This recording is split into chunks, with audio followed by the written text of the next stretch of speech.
ओम नमः शिवाय। दोस्तों, स्वागत है आपका अपने चैनल मदर अर्थ योगिक यात्रा पे। बहुत प्रतीक्षा के बाद आप लोगों का बहुत बहुत धन्यवाद कि आप लोग इस चैनल पे बने हुए हैं। मुझे पता है जितने भी आध्यात्मिक पाथ पर चलने वाले जिज्ञासु हैं, जितने भी मेरे मित्र हैं, मेरे सब्सक्राइबर मित्र हैं, वो सभी आध्यात्मिक हैं। और इसलिए आप लोग, मैं वीडियोस डालूं या इसमें लेट लगे, समय लगे, फिर भी आप लोग इंतज़ार करते हैं, इसके लिए मैं बहुत हृदय से आभारी हूँ और धन्यवाद करती हूँ आप सभी का। कश्मीरी शैव दर्शन, कश्मीरी शैव दर्शन पे मैंने एक पहले भी वीडियो दिया हुआ है, जिसके बारे में मैं जो कंटिन्यू नहीं रख पाई थी। और पता है कि यूनिवर्स के जो काम होते हैं, जो मेरे गुरु शिव की आज्ञा से ही होते हैं। और चूंकि हो सकता है उस समय और बहुत लोग तैयार ना हो, लेकिन अब धीरे धीरे मैसिव कलेक्टिव में तैयार हो रहे हैं।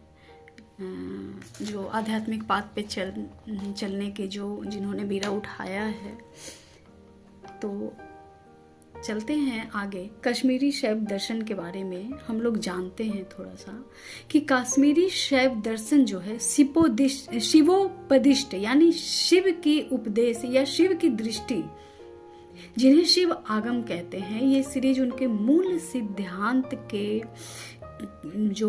सिद्धांत को पंडित कैलाशपति मिश्र ने अपने आगमिक दर्शन भाग 1 को अपने पीएचडी के शोध प्रबंधन कश्मीरी शैव दर्शन एवं शैव सिद्धांत पर आधारित शोध थे उनके।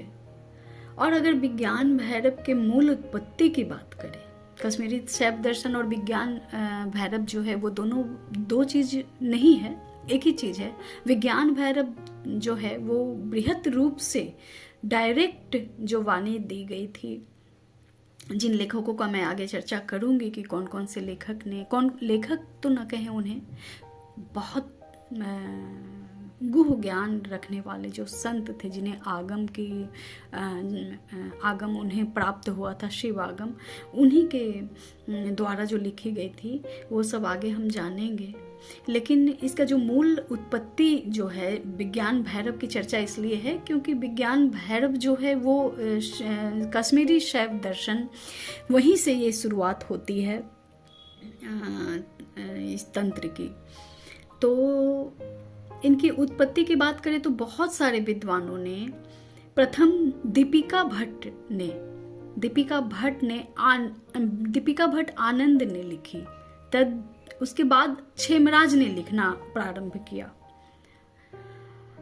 जिसे 6 शताब्दी के बाद शिव उपाध्याय के द्वारा पूरा किया गया है ना। तो बहुत सारे इसमें जो संत लोग इस चीज के कार्य में, शोधित कार्य में इंक्लूड रहे हैं। उस आगम को अपने शब्दों में सजाकर लिखना, जो शिव की डायरेक्ट वाणी उनको लिखना, तो ये सब आते आते हम लोगों के पास आते आते इसे कितने शताब्दी, 6 शताब्दी लग गए, है ना। और आज ये चीज रिवील हो चुका है, ये ज्ञान जो है उदित हो चुका है, पूरी सृष्टि पे हो चुका है, धरती पे हो चुका है। तो 6 शताब्दी के बाद शिव उपाध्याय ने इन्हें पूरा किया था। बहुत सारे आप समझ सकते हैं, 6 शताब्दी बाद ये लोगों के प्रज्ञान में आया और सभी का निचोड़ इस शोधित पत्र जो शिव आगम है, जिसे कश्मीरी शैव दर्शन कहते हैं। बहुत अनेकों नाम हैं कि कश्मीरी शैव दर्शन इसलिए कि वहीं से उत्पत्ति हुई थी इसकी, और विज्ञान भैरव तंत्र, कश्मीरी शैव दर्शन, और इस शोधित पत्र जो ये जो पढ़ रही हूँ मैं, इस शोधित पत्र पंडित कैलाशपति मिश्र ने अपने शोध प्रबंधन में डाला है। तो ये जो पढ़ रही हूँ वो है, आपको ये उनका पीएचडी का संशोधित किया हुआ प्रबंधन है। तो इसे मैं उस निचोड़ को आप लोगों के समक्ष पंडित कैलाशपति मिश्र के द्वारा जो शोधित प्रपत्र है, आप लोगों के सामने रखूंगी कि आखिर उन विद्वानों ने कश्मीरी शैव दर्शन को किस तरह विज्ञान भैरव तंत्र को, जहां से उत्पत्ति हुई, तो उस सारे ज्ञान को किस तरह निचोड़ करके इस शोधित प्रपत्र में डाला गया है। तो ये एक उद्देश्य है आप लोगों तक पहुंचाने का ज्ञान को। ये बिल्कुल मैं माध्यम हूँ, और माध्यम जब कोई इसलिए बनता है कि वो उस चीज को ग्रहण करने में सक्षम होता है, योग्य होता है। तो मैं अपने सीमित बुद्धि को लेकर आप लोगों के समक्ष कोशिश करूंगी कि इस प्रपत्र के साथ जो पढ़ूं आप लोगों को उसी तरह दूं जैसा उन विद्वानों ने लिखा है। तो इस शोधित पत्र को अपने प्रबंधन में किन्होंने डाला? कैलाशपति मिश्र ने। इसका ज्ञान अनंत है। विज्ञान भैरव और कश्मीरी शब्द दर्शन एक संपूर्ण मानव जीवन के लिए आदि गुरु शिव द्वारा दी गई कृपा ज्ञान है, जो मानस हित में शिव ने अपनी शिष्य अर्धांगिनी पार्वती को दिया था। कश्मीरी शैव दर्शन जो कि विज्ञान भैरव तंत्र पर पूर्णतः आधिकारिक है, इसे स्वयं शिव ने डायरेक्ट अपने परम शिष्या मां पार्वती के प्रश्न पर उत्तर दिया, जिनमें सप्तऋषि भी शामिल थे। परंतु मां आदिशक्ति का पार्वती रूप में आना और श्रेष्ठा शिव की परम शिष्या बनकर सवालों के गुह भेद बिंदु तक पहुंचकर प्रश्न करना। परम शिष्या इसलिए कि एक जानने की जिज्ञासा वाला सच्चा शिष्य के प्रश्न उसके भीतर के जिज्ञासा से उत्पन्न होते हैं, और गुरु शिव और शिष्या पार्वती हों तो बाकी सृष्टि के कण कण के प्रश्न के उत्तर और ब्रह्मांड के अभेद दर्शन स्वयं गुरु करवा देते हैं।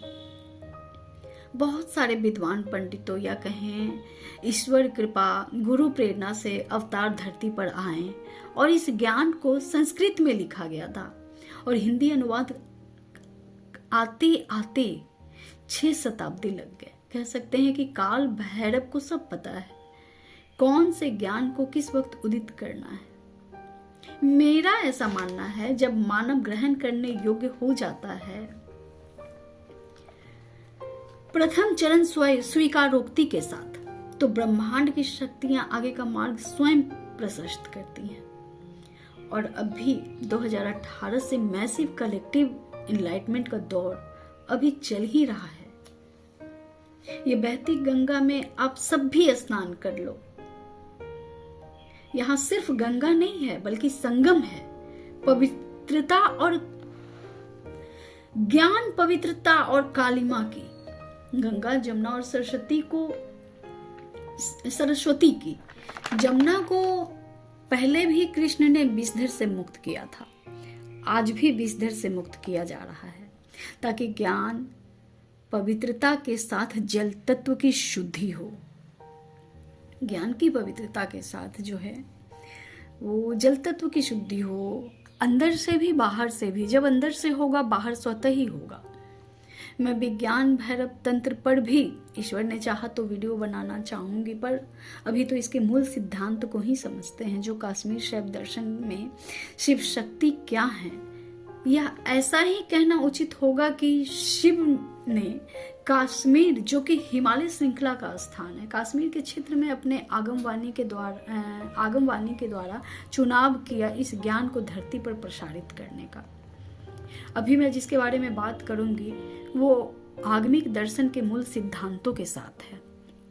आगमिक दर्शन आप समझ ही रहे होंगे, जो आता है, जो अदृश्य आया हुआ, जो शिव के द्वारा स्पंदन को महसूस करके शब्द दिया गया, उस ज्ञान के द्वारा जो ऋषि महर्षि ने जिनको वेद शास्त्रों में डाला, उस ज्ञान के बारे में, वो आगमिक जो दर्शन है इनके मूल सिद्धांतों के साथ है। मैंने इसे समझा है क्योंकि ये जिया है। इसका सारा श्रेय मेरे गुरु शिव को ही समर्पित है, और उन सभी विद्वजनों गुरुओं को सादर नमन करते हुए पंडित कैलाशपति मिश्र की पीएचडी की शोधित प्रबंध संक्षिप्त सरल तुलनात्मक अवलोकन के साथ शुरू करते हैं। तो कश्मीरी शैव दर्शन की जो उपादेयता है, वो कश्मीरी शैव दर्शन तांत्रिक आगमिक परंपरा का सबसे प्राचीन दर्शन है। भारतीय संस्कृति, धर्म एवं दर्शन के क्षेत्र में तांत्रिक परंपरा का महत्वपूर्ण योगदान है। तांत्रिक दर्शन में जीवन के ऐसे तत्वों की गवेषणा है जिन्हें जानना सुखी जीवन के लिए अपरिहार्य है, बहुत अनिवार्य है। उन चिरंतन सत्यों का ज्ञान आज के जीवन में भी संगत है। तंत्र ने चिरंतर नवीन रहने वाला स्वस्थ जीवन दर्शन दिया है। तांत्रिक आगमिक जीवन दर्शन की सबसे बड़ी विशेषता है जीवन एवं जगत के प्रति भावनात्मक यानी पॉजिटिव दृष्टिकोण। तंत्र ने जगत का जागतिक मूल्यों वैल्यूज को स्वीकार कर उन्हें इस प्रकार बरतने की विद्या दी है जिससे हम सुखी एवं स्वस्थ जीवन बिताते हुए जीवन के चरम लक्ष्य आत्म प्राप्ति की ओर अग्रसर होते रहे। यहाँ भोग और योग की जो प्रवृत्ति एवं निवृत्ति का संबंध है, भोग और योग,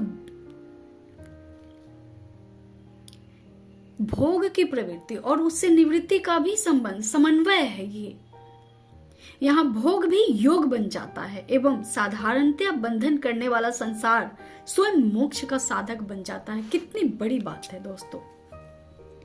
यहाँ भोग और योग का प्रवृत्ति एवं निवृत्ति का संबंध है। इस कश्मीरी शैव दर्शन की जो उपादेयता है, जो ये देता है ज्ञान, और साधारणता बंधन करने वाला, मतलब कि ये संसार जो है वो कहते हैं कि ये बंधन है, ये जाल है, लेकिन यही बंधन करने वाला संसार जो है स्वयं मोक्ष का साधन बन जाता है। इसलिए ये मेरे हृदय के करीब है कि इसी संसार में रहकर, इसी संसार को जीकर और पूरे संसार को भी न जीकर, सिर्फ एक परिवार में जीवन जीकर मैंने इस पूरे संसार को जी लिया और ये बहुत तरीके से मोक्ष का साधन बन गया मेरे लिए। इस जीवन का महत्व तब और भी प्रखर रूप से सामने आता है जब हम इसे ऐसे जीवन दर्शनों के समक्ष रखकर विचार करते हैं जिनमें जीवन एवं जगत को नकारा गया है तथा आत्म प्राप्ति के लिए संसार के त्याग संन्यास की शिक्षा दी गई है। बहुत सारा चीज आप लोगों को रिवील होता जाएगा इस ज्ञान के द्वारा कि जिनमें जीवन के बहुत सारे जीवन दर्शन जो जितने भी लिखे गए हैं उनके समक्ष रख कर अगर विचार करते हैं तो जिनमें जीवन एवं जगत को नकारा गया है, जीवन और जगत को नकारा गया, कहा गया है मृत्यु ही सत्य है, पर ऐसा नहीं है। तथा आत्म प्राप्ति के लिए संसार के त्याग संन्यास की दीक्षा दी गई है ना, कि आप संन्यास ले लो, गृह त्याग दो, ऐसा शिक्षा दिया गया है। उदाहरण के लिए वेदों उपनिषदों को आधार मानकर चलने वाला अद्वैत वेदांत दर्शन यह मानता है, और इनके जो आधार कौन है, वेदों और उपनिषद ही हैं, ये वेदांत और अद्वैत वेदांत दर्शन ही है। यह मानता है कि परम तत्व ब्रह्म आत्मा वस्तुतः निष्क्रिय तत्व है, वह स्वयं में कुछ भी नहीं करता। सारा सृष्टि व्यापार ब्रह्म पर अविद्या या माया के द्वारा आक्षिप्त है, सुपर इम्पोज्ड है। दूसरे शब्दों में अविद्या के कारण पैदा हुआ संसार ब्रह्म, जो कि हमारा वास्तविक स्वरूप है, के ऊपर पड़ा हुआ पर्दा अथवा अवरोध है। फलतः यदि अपने वास्तविक स्वरूप आत्मा या ब्रह्म को पाना है तो उस पर पड़े पर्दे को, पड़े हुए इस अवरोध को हटाना होगा। अविद्याकृत संसार के पर्दे को फाड़ फेंकना होगा, अर्थात ब्रह्म प्राप्ति के लिए संसार को त्यागना होगा। शंकराचार्य का अद्वैत वेदांत आवश्यक रूप से संन्यासवादी है। उक्त निषेधात्मक जीवन दर्शन मानने से यह बहुत बड़ी हानि है ना। ये जो ऊपर है उनको अगर हम जीवन दर्शन मानते हैं तो ये बहुत बड़ी हानि है। और भारतीय संस्कृति का इतिहास देखें तो यह हानि स्पष्ट परिलक्षित होगी कि यदि हम मोक्ष चाहते हैं तो हम संसार एवं सांसारिक कार्यों के प्रति उदासीन हो जाएंगे। सामाजिक उत्थान के लिए भी सक्रिय कार्य करने में हमारी विपरीत रुचि ही होगी, क्योंकि इस जीवन दर्शन के अनुसार हम जितना ही जागतिक कार्यों में फंसेंगे, चाहे वे व्यक्तिगत हित के लिए हो अथवा सामाजिक हित के लिए हो, उतना ही हम अपने स्वरूप ब्रह्म से दूर जाएंगे। इस दर्शन के अनुसार चूंकि आत्मा या ब्रह्म निष्क्रिय है, अतः जीवन मुक्ति होने पर किसी जागतिक क्रिया की संभावना भी नहीं रहेगी। इस निषेधात्मक जीवन दर्शन के साथ सामाजिक कार्यों की कोई संगति नहीं हो सकती। यही कारण है कि भारतवर्ष में अनेक तेजस्वी एवं प्रतिभाशाली व्यक्ति इस जीवन दर्शन को मानने के कारण समाज एवं देश के उन्नयन के कार्यों से विरक्त रहे। समझ पा रहे हैं ना? हम दार्शनिक स्तर पर भी व्यक्तिवादी इंडिविजुअलिस्ट ही बनकर रह गए। हम स्वार्थवश अथवा कठिनाईवश समाज हित का लक्ष्य न बनाएं, यह बात तो समझ में आती है, किंतु दुर्भाग्य की बात है कि हमने ऐसा जीवन दर्शन ही मान लिया जो प्रकारांतर से वस्तुतः व्यक्तिवाद को जन्म देता है। अद्वैत वेदांत में जो निष्क्रिय एवं आत्मचेतना शून्य ब्रह्म या आत्मा की अवधारणा है वह उपनिषद से मेल खाती है। यह भी संदेहास्पद है।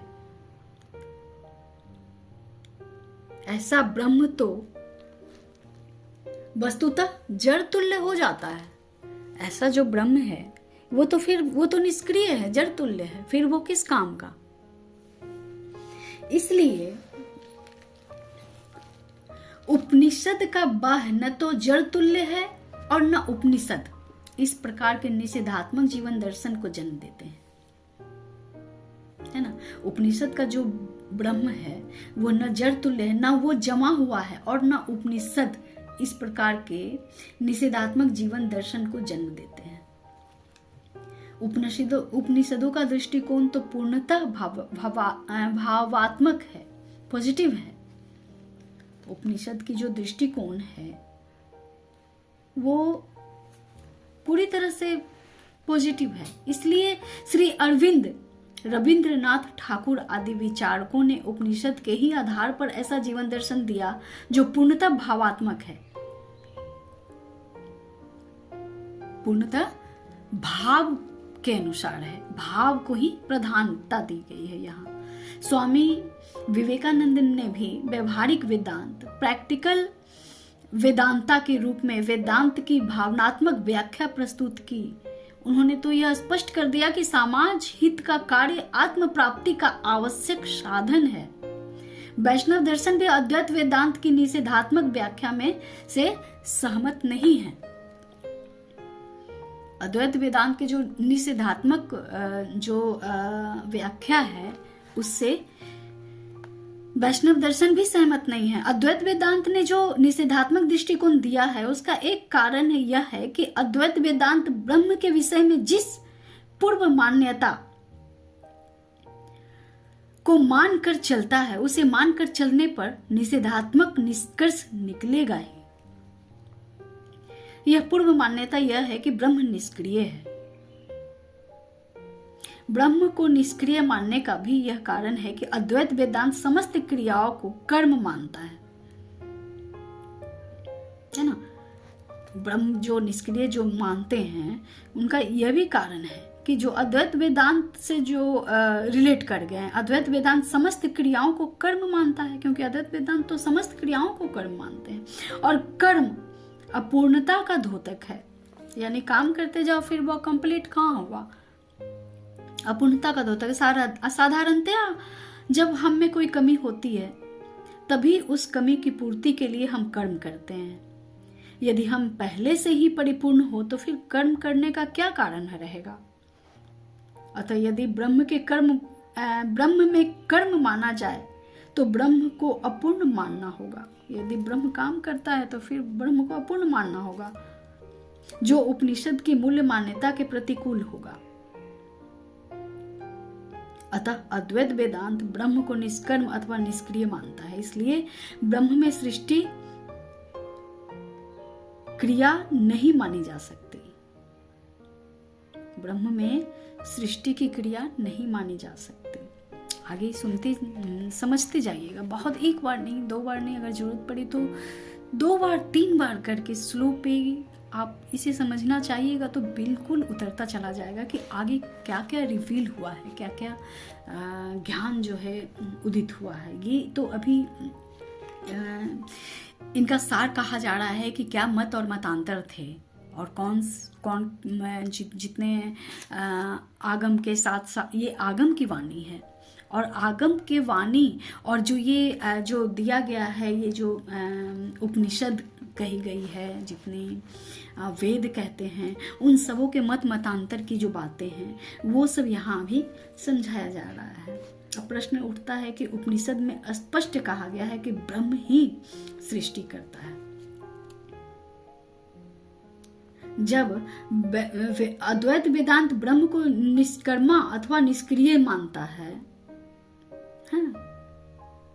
इसलिए ब्रह्म में सृष्टि क्रिया नहीं मानी जा सकती। अब प्रश्न उठता है कि उपनिषद में स्पष्ट कहा गया है कि ब्रह्म ही सृष्टि करता है, तो ब्रह्म में सृष्टि क्रिया बताने वाले इन उपनिषद वाक्यों की व्याख्या कैसे की जाए। शंकराचार्य ने इसके उत्तर में कहते हैं कि ऐसे वाक्य कहानी आख्यायिका के तौर पर कहे गए हैं, है ना। ये ऐसे वाक्य जो है वो कहानियों के तौर पर, आख्यायिका के तौर पर कहे गए हैं, लिखे गए हैं। इन्हें शाब्दिक अर्थ में नहीं लेना चाहिए। इसको वही शब्द है जो कहा गया है वो वस्तुतः वैसे ही नहीं लेना चाहिए, क्योंकि ये जो है वाक्य, ये सब जो है शंकराचार्य ने खुद कहा है कि इसके उत्तर में कि ऐसे शब्द, ऐसे वाक्य कहानी आख्यायिका के तौर पे कहे गए, जो कहानियां लिखी गई उसमें उस शब्द का इस्तेमाल किया गया है। इन्हें शाब्दिक अर्थ में नहीं लेना चाहिए। वस्तुतः निष्क्रिय होने के कारण सृष्टि नहीं करता। ब्रह्म जो है वस्तुतः निष्क्रिय होने के कारण सृष्टि नहीं करता। सृष्टि तो हम अज्ञान बस ब्रह्म में देखते हैं। हम अज्ञान बस ही सृष्टि देखते हैं कि सब कुछ भगवान करता है, ब्रह्म करता है, सब कुछ वही करता है। नहीं, ऐसा नहीं है। किंतु सृष्टि कैसे हुई, इस प्रश्न के समाधान के लिए उपनिषदकार यह आख्यायिका कह देते हैं कि ब्रह्म ने सृष्टि किया, है ना। यह वैसे ही है जैसे किसी बच्चे को किसी प्रश्न का सही उत्तर नहीं दिया जा सकता और भी बच्चे को संतुष्ट करना है तो उसकी संतुष्टि के लिए सियाने लोग कुछ काल्पनिक उत्तर दे देते हैं। ब्रह्म को निष्क्रिय मानने का मूलभूत कारण यह है, और जिसे अद्वैत वेदांत दर्शन की सबसे बड़ी कमी कहा जा सकता है। अद्वैत वेदांत में क्रिया या स्पंदन, स्पॉन्टेनिटी की अवधारणा ही नहीं है।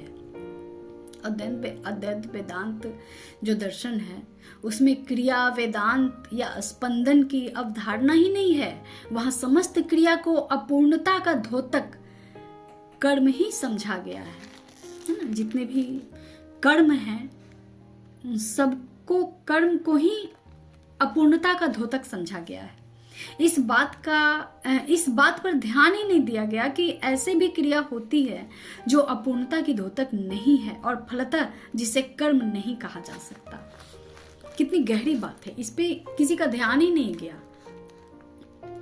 कि ऐसे भी क्रिया होती है जो अपूर्णता की द्योतक नहीं है, वो भी क्रिया में ही है, वो भी क्रिया है और फलतः जिसे कर्म नहीं कहा जा सकता है।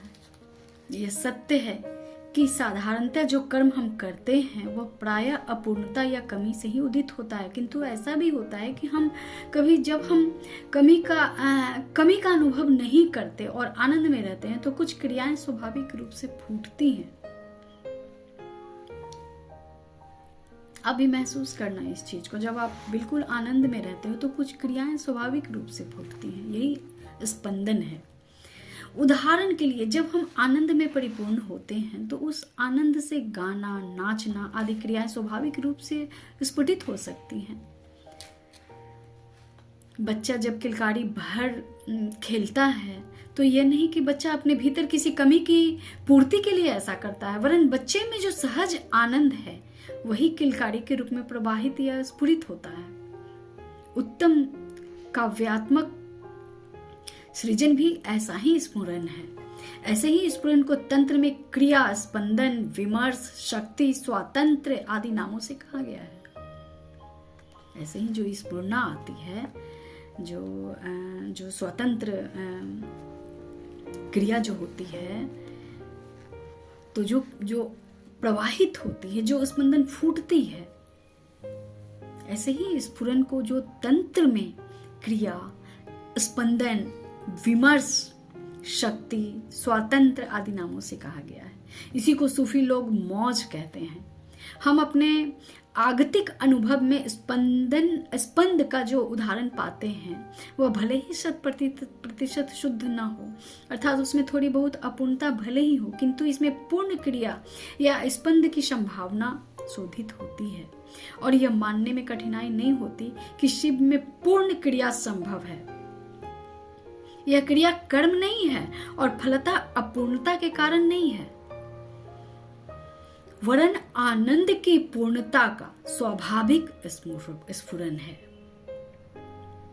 तंत्र यह मानते हैं कि सृष्टि क्रिया शिव का ऐसा ही स्पंदन है। कितनी गहरी बात है।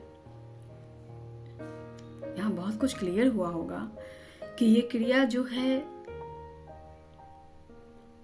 कर्म नहीं है और फलतः पूर्णता के कारण भी नहीं है, वरन आनंद की पूर्णता का स्वाभाविक स्फुरन है। जब आनंद में होते हो तो उससे जो स्वाभाविक जो स्फुरन होती है, जब आप बिल्कुल आनंद में होते होगे तो नई नई बातें आती हैं, नए नए आइडियाज आते हैं, ये उस स्वाभाविक स्फुरन ही है। तंत्र यह मानते हैं कि सृष्टि क्रिया शिव का ऐसा ही स्पंदन है, और तंत्र साथ ये मानते हैं कि ये जो सृष्टि क्रिया है ये शिव का ऐसा ही स्पंदन है। ये पूरी तरह से स्पंदन ही है संसार जो चल रही है। सृष्टि क्रिया को प्रतीकात्मक भाषा में नटराज, शिव का आनंद नर्तन कहा गया है। इसी को लीला भी कहते हैं। यहाँ यह ध्यान देने योग्य है कि यह कहना भी उतना ही ठीक नहीं होगा कि आनंद के लिए सृष्टि होती है।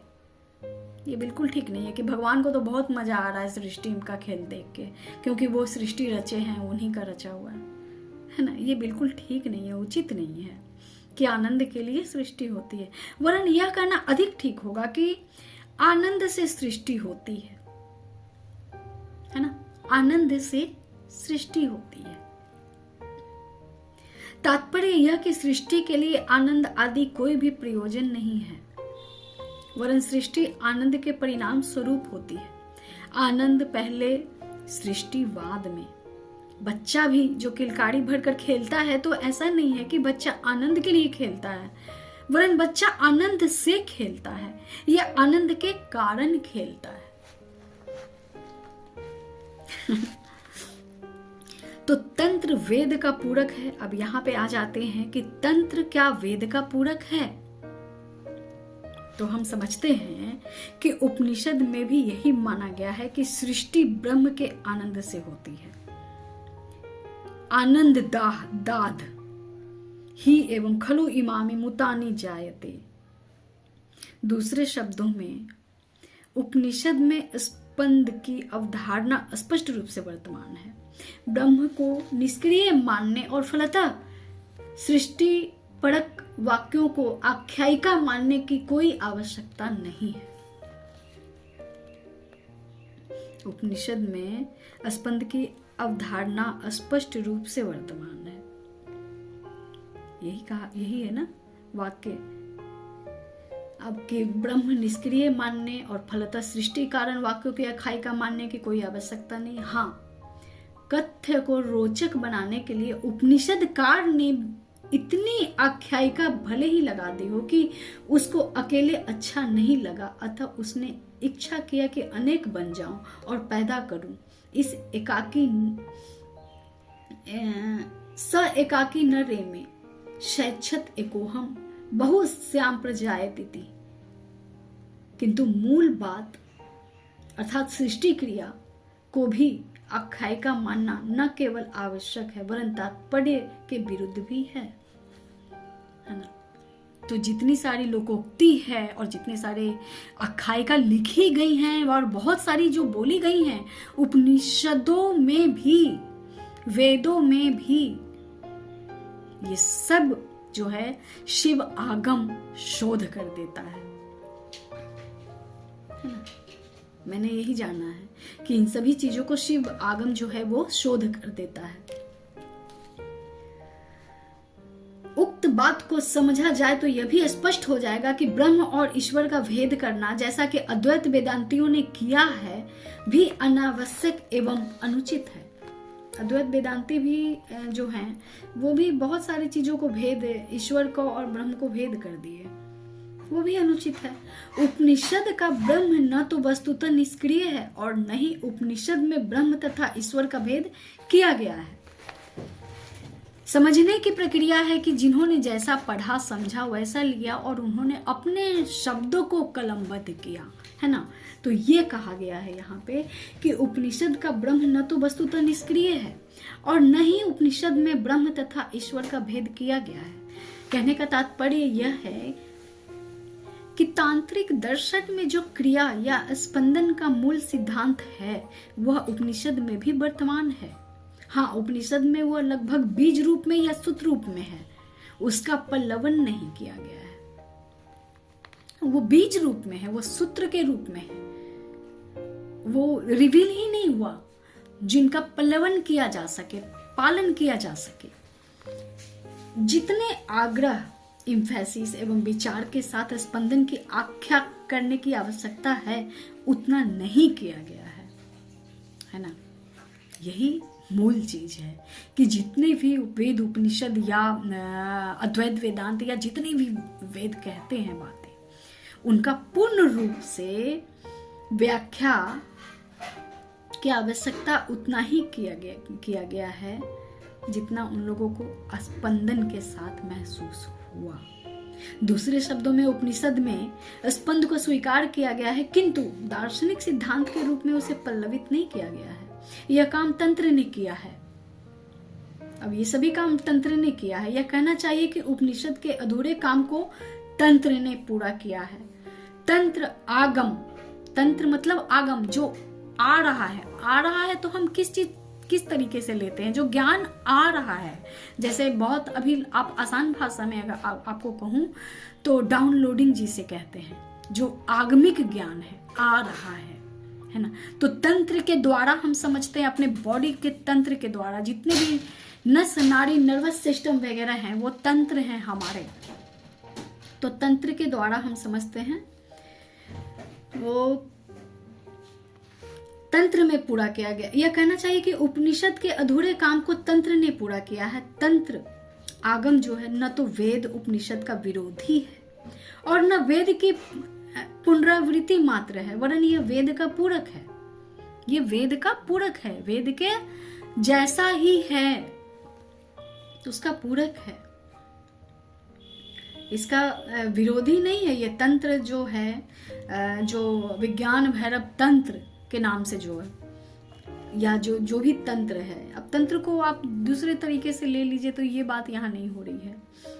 ये मूल तंत्र की बात हो रही है कि और पूर्णावृत्ति मात्र है, वरन यह वेद का पूरक है। क्या पूरक है? यह काम तंत्र ने जो किया, यह कहना चाहिए कि उपनिषद के अधूरे काम को तंत्र ने पूरा किया। तंत्र न तो वेद का विरोधी है और न वेद के पूर्णावृत्ति मात्र है, वरन यह वेद का पूरक है। वेद और तंत्र निगम और आगम दोनों मिलकर सत्य का ज्ञान पूर्ण करते हैं और यही पूर्ण ज्ञान भारतीय दर्शन एवं धर्म संस्कृति का मूल स्रोत है।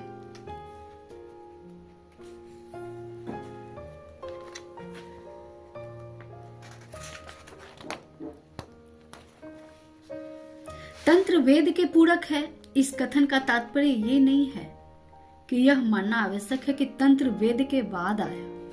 लिखित रूप से तंत्र भले ही वेदों के बाद आए हो, जैसा कि तंत्रों की भाषा से प्रकट होता है, किंतु विचार एवं साधना की परंपरा के रूप में तांत्रिक दर्शन वेदों के समक्ष अथवा उनके पहले भी रहा हो सकता है।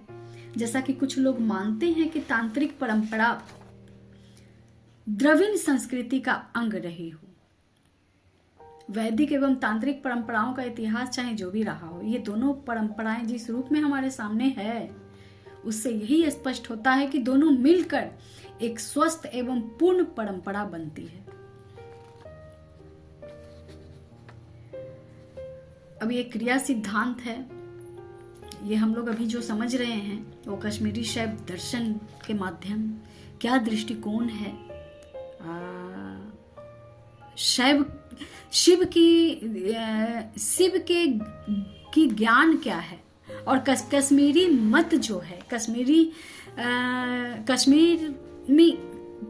कश्मीर में जो ये शैव दर्शन है, शैव का जो दर्शन हुआ है, जो शिव की ही वाणी के द्वारा आगम है, उनका क्या मत है, कैसा है, उन्हीं को हम समझने की प्रयास कर रहे हैं। तो यहाँ विद्वानों ने मतांतर और बहुत सारे आगम तो नहीं कहेंगे, तंत्र, क्रिया, इन सबों के बारे में, वेदों के बारे में, वेदांत दर्शनों के बारे में, सबके बारे में कहा गया है यहाँ पे। तो ये किसी का विरोध नहीं करता है, लेकिन ये शिव आगम भक्त, क्योंकि वो उनका मूल एसेंस को निचोड़ा हुआ ये जो है वो शैव आगम है, ये किसी का विरोध नहीं करता है दोस्तों। ये सारे ज्ञान का मूल निचोड़ जो आगम तंत्र है, उस आगम के द्वारा ये लिखा गया है। पंडित कैलाशपति मिश्र के द्वारा शोधित प्रपत्र है। इसके पीछे बहुत सारे वैज्ञानिक हैं, झेमराज हैं, बहुत सारे वैज्ञानिक हैं। उन सबको नमन करते हुए मैं इस वीडियो को आज यहीं पे समाप्त करती हूँ। ये भाग 1 था, और दूसरे भाग के लिए हम सभी आप लोगों से कल मिलते हैं हम सभी। और कैसा लगा आप लोग कमेंट में ज़रूर बतलाइएगा, ताकि मेरी मोटिवेशन बनी रहे। मैं अभी तक आप लोग सुनते हैं, देखते हैं, लेकिन कमेंट करेंगे तो मुझे और भी इसमें अच्छे से समझाने के लिए, और भी चीज़ें लाने के लिए एक प्रेरणा मिलेंगी। तो मैं, और न भी करें तो भी मैं ये बनाती रहूँगी चैनल, क्योंकि मेरा ये उद्देश्य है आप लोगों तक प्रसारित करना, जनमानस तक इस ज्ञान को फैलाना, जो कि आज के डेट में सिर्फ मैं नहीं कर रही हूँ, बहुत सारे योगी कर रहे हैं। और उसी योग परंपरा के अंतर्गत, गुरु शिष्य परंपरा के अंतर्गत मैं इस ज्ञान को प्रसारित करना अपना एक मूल उद्देश्य और जीवन का एकमात्र कार्य समझती हूँ। तो आप सभी को अगर पसंद आया हो, समझ में आता हो, तो इसे लाइक, सब्सक्राइब और कमेंट करें। न भी समझ में आता हो तो प्रश्न करें। और मिलती हूँ मैं आपसे अपने दूसरे एपिसोड पे। तब तक के लिए ओम नमः शिवाय। आप सब पे शिव की कृपा दृष्टि सदा बनी रहे।